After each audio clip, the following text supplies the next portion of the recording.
Il-ħamis filgħaxija fetħet l-ewwel sessjoni tal-Konferenza Ġenerali tal-Partit Laburista bit-tema Għaqal fit-tmexxija, progress u stabilità. Fost ix-xogħol imwettaq fl-ewwel sessjoni kien hemm l-approvazzjoni tar-rapporti annwali tal-uffiċjali tal-Partit Laburista u ngħata bidu għad-diskussjoni dwar l-ewwel mozzjoni quddiem il-konferenza.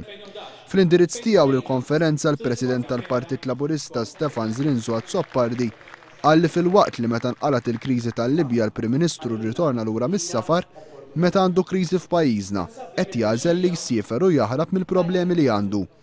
Dr. Zrinzu Azzoppardi saħaq li min imexxi għandu jkollu l-abilità li jisma' l-messaġġi tal-poplu, xi ħaġa li mhux qed jagħmel il-Prim Ministru Lorenz Gönzi. Waqal ukoll li s-suċċessi li rnexxielu jikseb il-Partit Laburista matul dawn l-aħħar 4 snin, issa wasal iż-żmien li jissarfu f'suċċess għal pajjiżna. Indirizzat ukoll il-konferenza s-segretarja tal-Eżekuttiv tal-Partit Laburista Dr. Lidja Bela, fejn saħqet li l-istabilità ġġib is-serħan tal-moħħ, stabilità li żgur li bħalissa mhux qed tiġi riflessa mill-gvern ta' Lorenz Gönzi.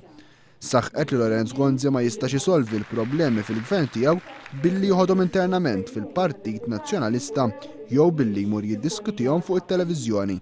Dr. Bela saħqet li dawn il-problemi jistgħu jiġu riżolti biss fil-Parlament.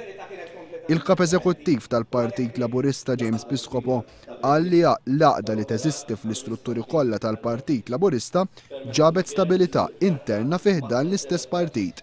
Stabilità li issa b'responsabilità trid tkun trasmessa fuq bażi nazzjonali.